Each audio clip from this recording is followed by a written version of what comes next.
evidence that the brain contains no stable, high-resolution, full-field representation of a visual scene, even though that is what we subjectively experience.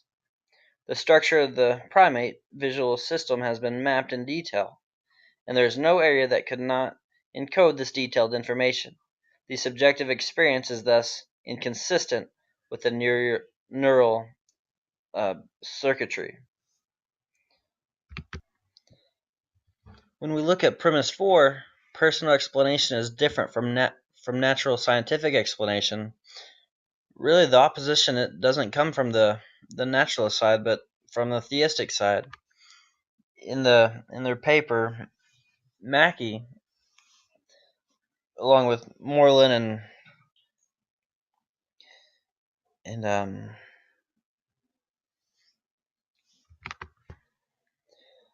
Swinburne, they present that a Calvinistic idea of free will or lack thereof is would leave premise 4 untenable. That God's direct causation of mental processes would be an indirect causal property and not a personal, and so therefore it wouldn't be a personal causal property. So really, then the argument gets into a Arminian and Calvinist debate, which we won't get into here. But really, if we were to talk about a naturalist argument against premise 4, it come kind of from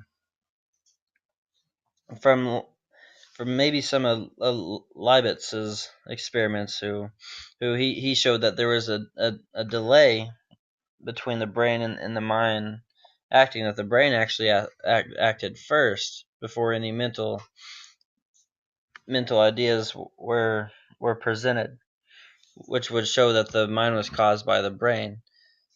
But actually, he said decisions become conscious approximately 200 milliseconds before the movements are made, and only 50 milliseconds are needed for the activation of the nerves to result in a movement. So how he fixes this, Leibniz proposes that in the 150 milliseconds after decision to act becomes conscious, and before a motor command is sent, the consciousness function may be able to veto the action. And this is just kind of a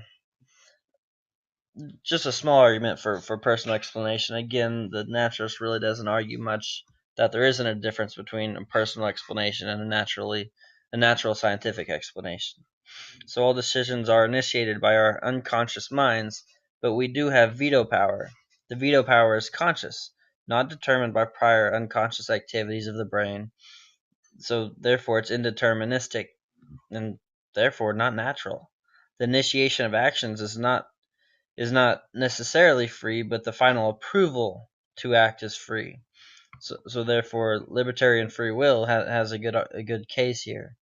We have what Leibniz called a free want, or a power of veto. So this is a good form of a naturalist idea of indeterminism. Now we come to premise 5. The explanation for these correlations is either a personal or natural scientific explanation. I mean, really, there's only two options, or two serious considerations, and it's either got to be personal, indeterministic, or deterministic.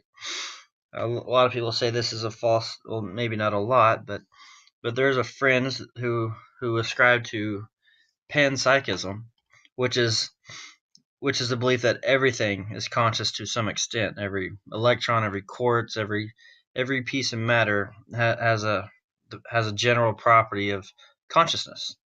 That consciousness is a part of every atom, every molecule. That every material thing has the property of consciousness. But Moreland and Mackey, none of the authors spend too much time on this one. They just, because as again, just like one or two, many naturalists Just agree that it's either personal or natural. Now we'll look at the crux of the whole argument. Premise 6, the explanation is not a natural scientific one. If this premise is true, then 7, 8, and 9 conclude from the first 6 premises, which is the explanation must be theistic, there must be a God.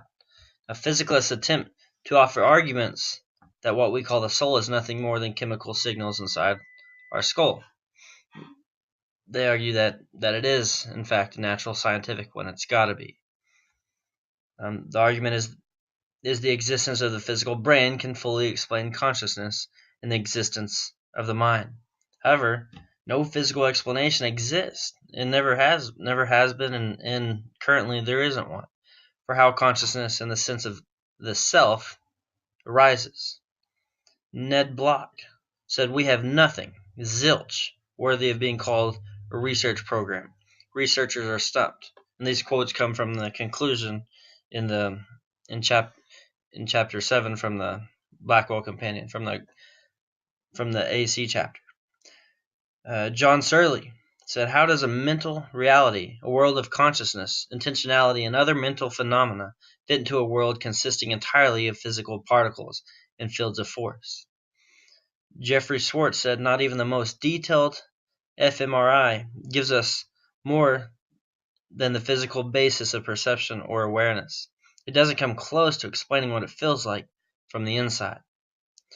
Colin McGinn says, "The problem with materialism is that it tries to construct the mind out of properties that refuse to add up to mentality." Many physicalists they object that it must be natural scientific because computers are getting more and more smart, that eventually they'll become self-aware and become conscious beings themselves. Physicalists try to argue consciousness must arise from these physical processes. John Searle he gives a good example why computers and just purely mechanic cannot give rise to consciousness. This is called John Searle's Chinese box argument, and it demonstrates this. The argument demonstrates that we imagine we're locked in a room, and in this room are several baskets full of Chinese symbols. Imagine, like me, you don't understand a word of Chinese, but you are given rules in English for manipulating Chinese symbols. So the rules that specify the manipulations of the symbols are purely formally in terms of their syntax. So you're given rules in English to manipulate these Chinese symbols in terms of their syntax, not semantics. So the rules might take us quickly. It may say, "Hey, take one squiggly." Let me start over. In this box, we receive a rule that says, "Take a squiggly sign out of the basket number 1 and set it next to the squaggle line from basket number 2. Now suppose that some other Chinese symbols are passed into the room and that you are given rules for passing these Chinese symbols. Hold on, let me clear this up. After you get that rule, suppose some other Chinese symbols are passed into the room, and you are given further rules for passing back Chinese symbols out of the room. Suppose that unknown to you, the symbol